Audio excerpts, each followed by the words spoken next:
razón principal por la que Jesucristo vino es para que en última instancia nosotros no seamos condenados. Si esto fuese así solamente, ¿por qué cuando usted recibió a Jesucristo no se murió de inmediato? Y hay dos razones al menos que tengo en mente. La primera es porque el Señor quiere que otras personas que están dentro del cuerpo de Cristo pues sean edificadas. La Biblia dice, 1 Pedro capítulo 4, versículo 10, cada uno conforme al regalo, al don que Dios le ha dado, vaya y ministre, sírvale a otros conforme a la multiforme gracia de Dios. Así que usted todavía no se ha ido al cielo porque alguien tiene que parecerse más a Jesús después de entrar en contacto con usted y lo que Dios le ha dado. La segunda razón es porque hay personas que no conocen a Jesús y usted y yo hemos sido llamados, cada uno de manera particular y colectiva, a alcanzar al mundo. Así que la vocación misionera es parte de la gran comisión que el Señor tiene para la iglesia. Hoy me acompaña un hermano que desempeña ambas funciones. Le sirve a la iglesia local y regional y nacional incluso, y también está llevando el evangelio a zonas de Nicaragua donde todavía no se conoce de Cristo. Esto es Teología para Todos, soy Emmanuel Rodríguez.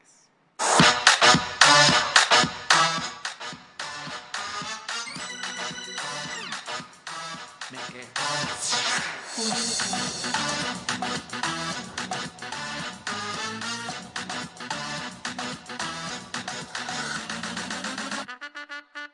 Audio Jungle.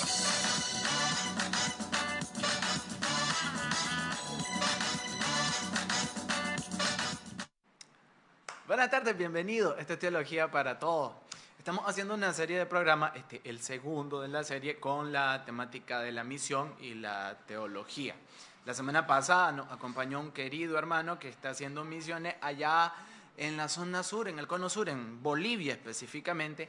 Y hoy vamos a hablar acerca de las misiones locales. Y para eso me acompaña mi querido colega, hermano, amigo, Gamaliel Cano, teólogo del Instituto Bíblico Central Ebenezer de la Asamblea de Dios. Gamaliel, bienvenido, ¿cómo estás? Muy bien, gracias, Emmanuel, por la invitación. Bueno, ya sabes cómo me siento, te lo compartí cuando entré. Sí, hombre, amado, odiado, tenés la reputación de ser un profesor muy estricto. ¿Qué tenés que decir al respecto? No, uno hace lo que tiene que hacer para sobrevivir en esta vida. Ya. Gamaliel, un experto bueno, sabe bastante teología, pero especialmente él tiene una vocación por los idiomas bíblicos. O sea, hace un tiempo me llamaron de la zona de Yalí, me dijeron, venga a dar unas clases de griego. Nel, este es el hombre al que tienen que ver. Así que si un día le interesa aprender idiomas bíblicos, el hombre. Vamos a hablar acerca primero de tu llamado, contanos un poquito de vos, qué edad tenés. Casado también, se unió al grupo de los que hemos pasado mejor vida, estamos más felices. Contanos tu edad, cuándo conociste al Señor. Claro, bueno, tengo 35 años, los cumplo el lunes que viene. Tengo 5 meses y medio de casado. No puedo decir si felizmente o todavía no, es una cuestión que estoy descubriendo. Ya. Y bueno, realmente nací en el seno de una familia cristiana, pero disfuncional, así que el evangelio me llegó un poco distorsionado. Aunque mis papás fueron pastores un tiempo, ya cuando yo nací, ellos ya habían dejado el ministerio. Y pues ya adolescente fue que yo entregué mi vida al Señor y a partir de ahí comencé a experimentar con esa inclinación a querer saber de la Biblia, a querer escuchar enseñanzas de la Biblia un poco más profundas, más honestas en la interpretación también. Ya me entendés, entonces sí. Es una cuestión interesante. Me viene ahorita a la memoria una experiencia y fue que un tiempo cuando recién estaba iniciado, tal vez unos 4 o 5 meses después de haberme bautizado, en la iglesia donde yo estaba era muy poca la interpretación bíblica, teológica. Bien, aquí en Managua. Aquí en Managua, sí. Pero en los vecinos había una iglesia vecina que pastoreaba un hermano, creo que guatemalteco. Y yo de vez, todos los jueves, si no mal recuerdo, yo me iba a poner cerca del muro de donde estaban ellos, para escuchar las enseñanzas del pastor porque me parecían interesantísimas. Y entonces esa experiencia como que me llevó a querer investigar y saber más de la palabra del Señor, y fue un interés personal, muy propio, de querer ir a formarme al bíblico y todo lo demás en sí, ¿ves? Sintetizando Eso era un para poco. conocer más al Señor Exactamente. Ok, sí. ¿en qué momento es que vos decís, bueno, esto es lo mío, vamos a dedicarnos a esto? Desde el momento en que yo escuchaba enseñanzas y prédicas rutinarias. La verdad que eso fastidia un poco ya después de cierto tiempo, y uno quiere saber realmente las verdades de la Biblia.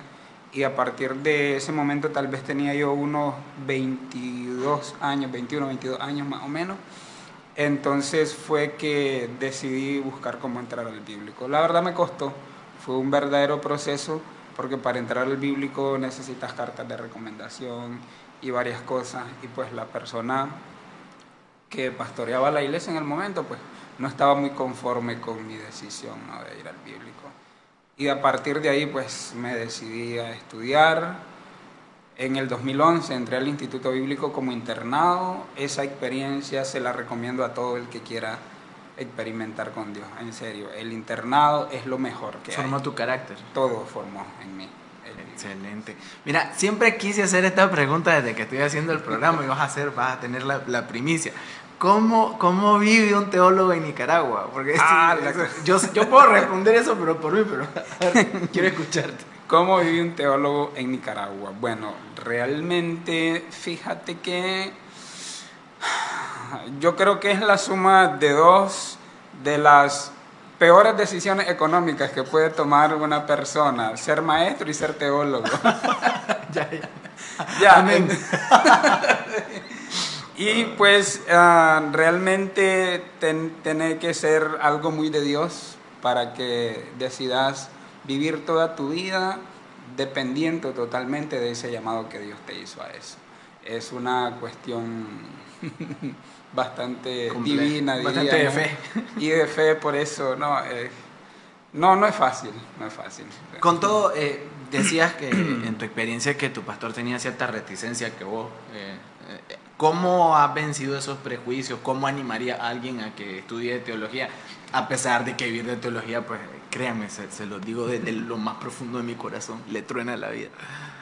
¿Cómo lo animaría? Fíjate que realmente es un salto básicamente en la fe, porque quiero hacer una cita en la que he estado pensando todo el día, y bueno, la leí en un libro que se llama Teoría del Método Teológico, donde el autor, Claude Boff, cita a San Anselmo, donde dice que la fe que ama el saber quiere saber las razones del amor. Decirla de nuevo. Ok, San Anselmo decía que la fe que ama el saber desea saber las razones del amor. Está bonito. Ya. ¿Qué quiero decirte con esto? Que básicamente el estudio de la teología es simplemente experimentar una fe madura, porque amás la palabra del Señor y entendés tu fe. Entonces estudiar teología es un acto de madurez cristiana que necesita darlo, yo pienso, todo cristiano. Normalmente la mayoría de los cristianos viven en un perfil, en un estándar bajo del conocimiento de la Biblia, y pues ya tú conoces bastante en malas tendencias que hay ahora, ¿no? Y muchos cristianos no están al tanto del estudio de la Biblia. Entonces yo creo que el que quiere estudiar teología lo hace en primer lugar porque tiene una necesidad seria, fuerte, por saber de la palabra de Dios, y es un acto de madurez cristiana realmente estudiar teología. Supongo que sos una persona, lo asumo, ¿verdad?, de mucha lectura. Creo que ese es como el sine qua non de alguien que quiera dedicarse a esto. Pero aparte de ser un lector voraz, ¿qué dirías vos que son las características que necesita alguien que quiera avanzar en la teología? Sí, en primer lugar necesitamos una persona que sea curiosa en cuanto al conocimiento. Insistente, hasta un tanto de terquedad con respecto a querer saber de las verdades de la fe. Mi papá tenía bastantes libros en un tiempo. Según las leyendas de mi mamá, tenía muchos más libros, pero los perdió. Pero recuerdo que los que él conservó, yo los leía y quería estudiar bastante. Entonces, básicamente a partir de ahí comenzó mi lectura. Entonces, creo que uno de los rasgos principales es que tiene una mente concentrada en realmente querer comprobar lo que ahí está. ¿Ya? Y es inquebrantable en la investigación, en la lectura, busca aprender constantemente. Ok, el ministerio pedagógico ha sido tu servicio a la iglesia local, pero también estás haciendo otra parte que es la parte, bueno, por un lado evangelística y también de formación. Estás haciendo misiones en... Bueno, la verdad que quiero decirles a los que están viendo, siéntanse un poco estafados, ¿verdad? Porque desde el concepto de misionero, pues no me siento misionero en el sentido estricto del concepto. Pero básicamente lo que entendemos son los 4 factores importantes de los propósitos de la iglesia, que el primero y más grande es la evangelización. Ya, entonces ese concepto realmente es un mandato de parte del Señor: vayan, hagan discípulos a todas las naciones.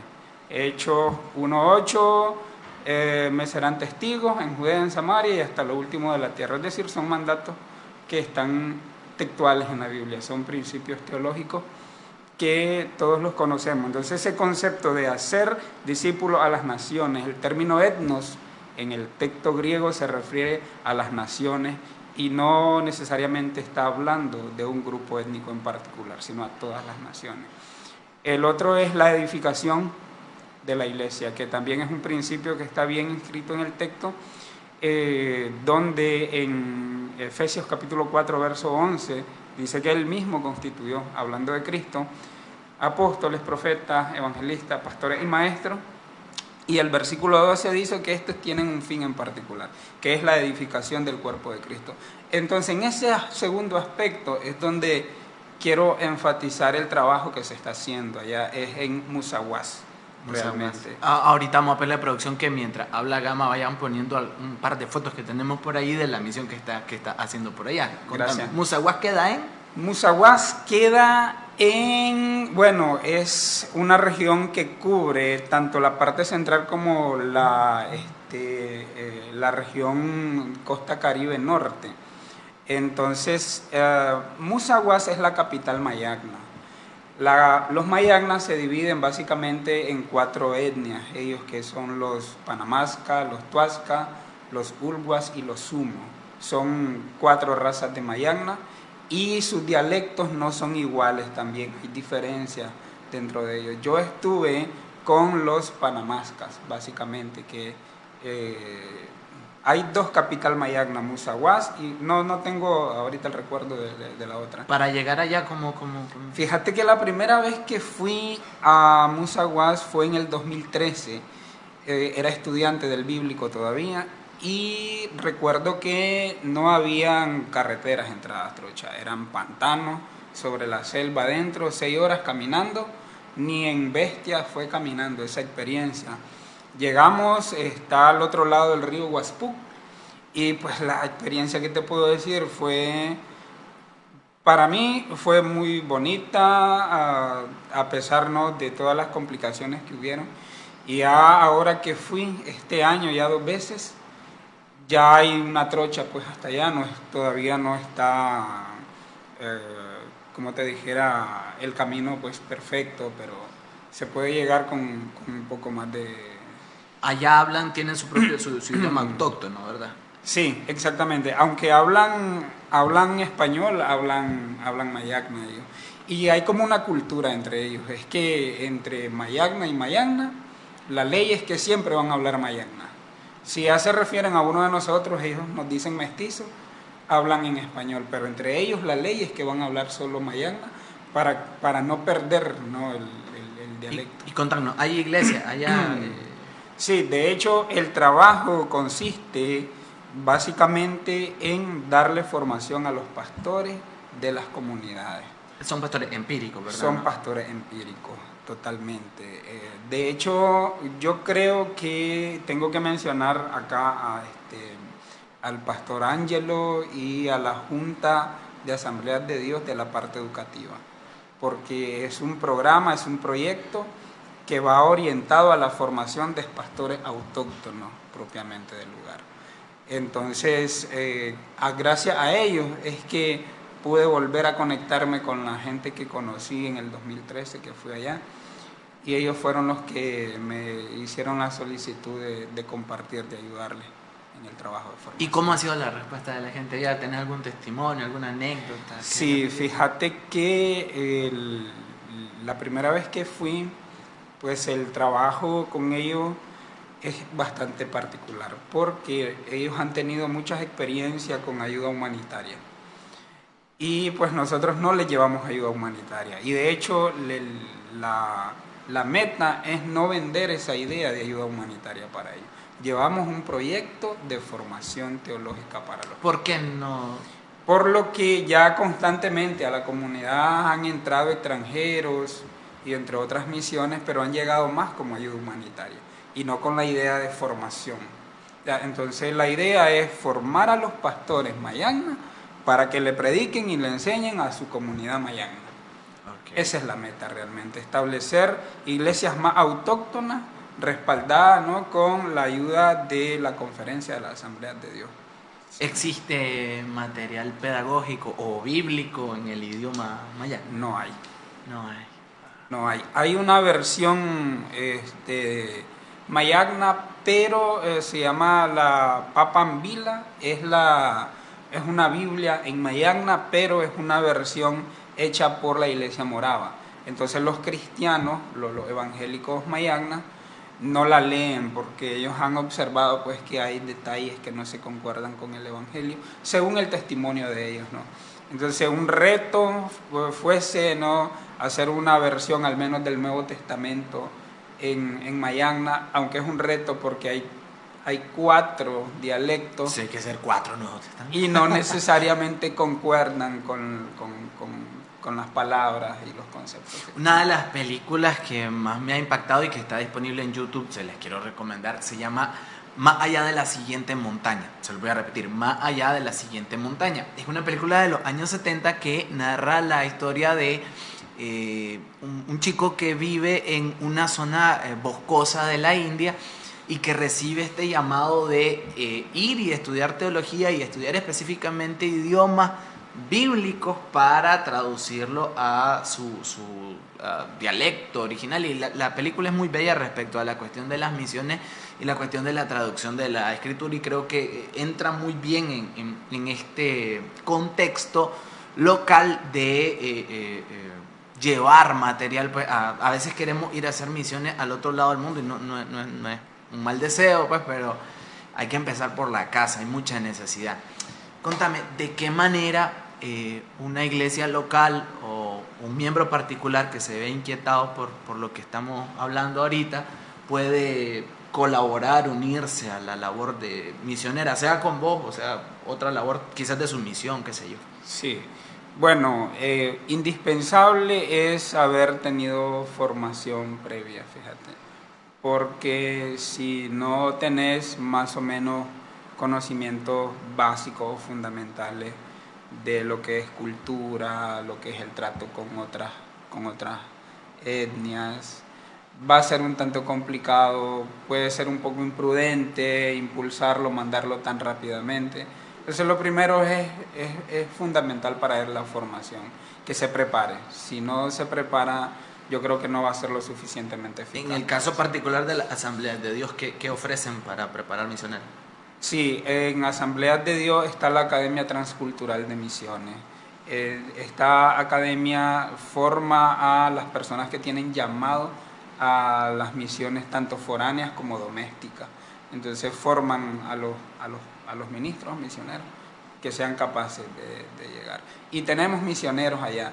De hecho, realmente quiero hacer una mención en particular. Ayer falleció o el pastor Abel Meléndez, que tiene una trayectoria muy grande en las Asambleas de Dios, y hasta donde tengo entendido, él estaba llevando, tiene un programa de alcance discipulatorio y teológico para las comunidades misquitas al lado de Bluefield, entiendo. Entonces, el pastor que hoy lo están enterrando, pues él es pionero en presentar programas para alcanzar las comunidades allá.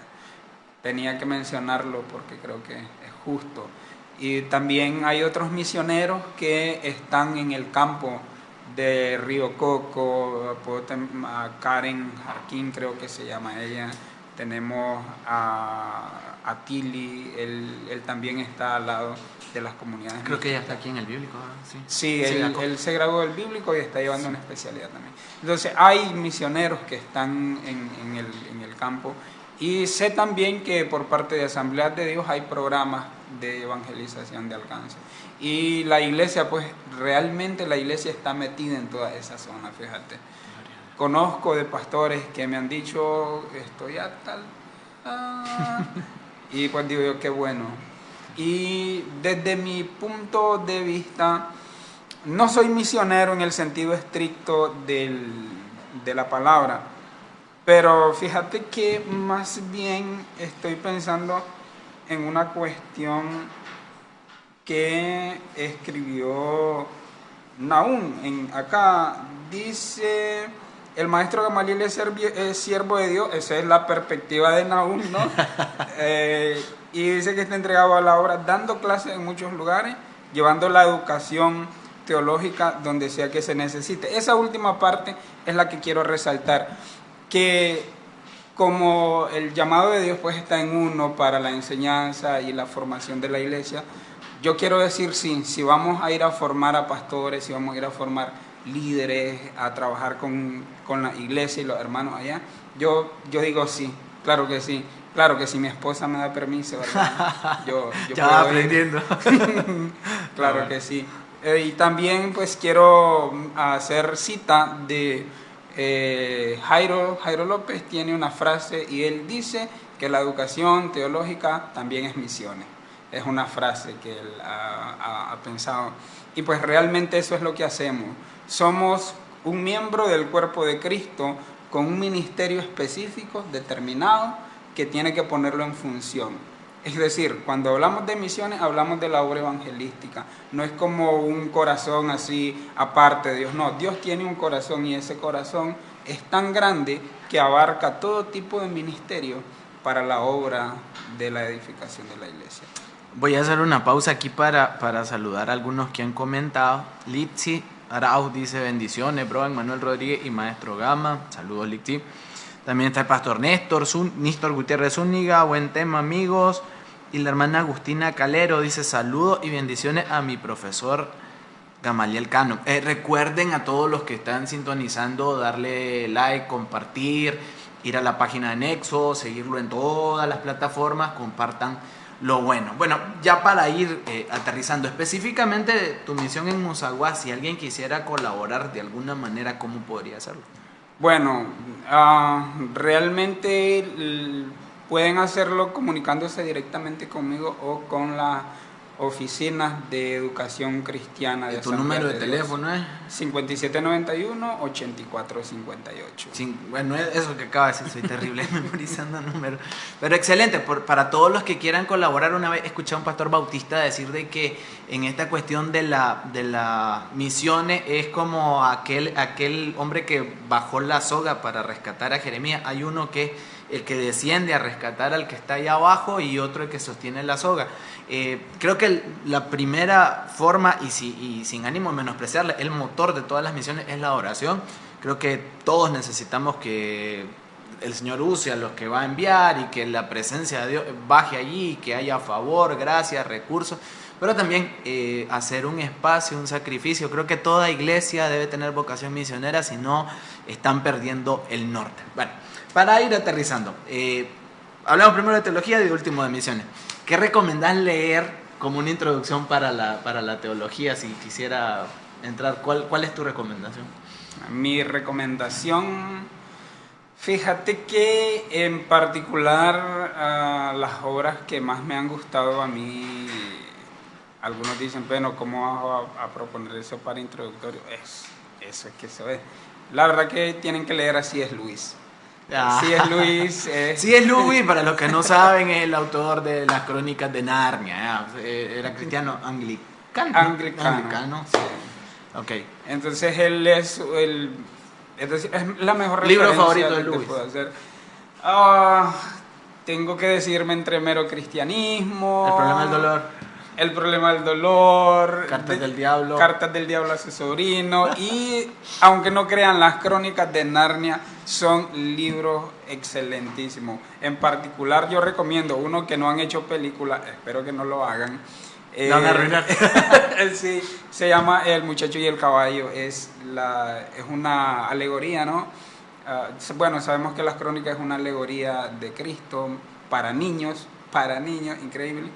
Pero en ese libro él narra de las experiencias que tienen dos jóvenes con Aslan en distintas etapas de su vida y cómo Aslan afecta realmente la vida de estas personas. Gente del Bíblico Central de Benecer, no les prometemos punto extra, pero si quieren quedar bien con el profesor Gamaliel, ya saben que le pueden obsequiar un libro de C.S. Lewis. Consúltenlo antes para que sepan cuál es el que tiene y cuál no tiene, etc.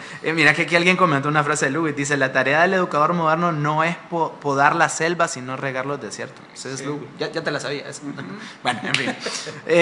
Y finalmente, hablando de misiones, ¿qué recomendarías para inspirarse, como para engancharse con el tema? Yo ya recomendé una película. ¿Vos qué recomendarías? Fíjate que hay una película también que se llama Punta de Lanza. Punta de Lanza. Esa es una película muy buena de contexto misionero y fuese bueno que la vieran para que más o menos se encaucen, ¿no? a la experiencia misionera. Sí. Gama, ¿qué podemos orar por vos? Si alguien de los chavalos quiere orar, vamos a orar por Gama. ¿Qué podemos orar? ¿Que se componga? ¿Qué?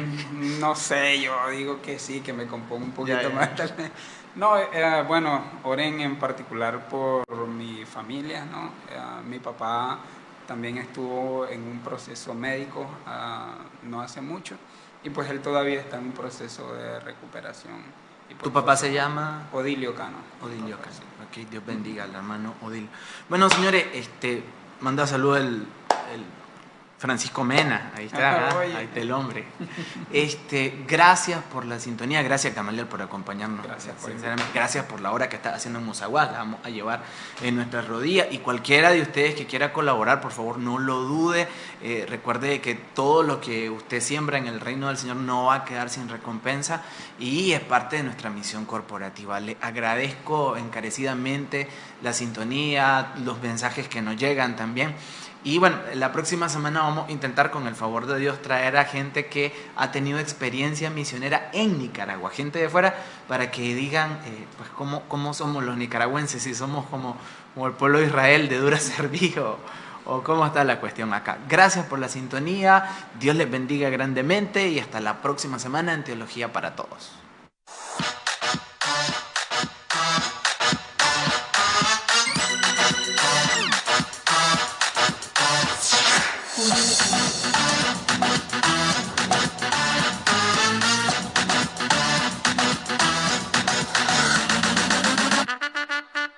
Audio Jungle.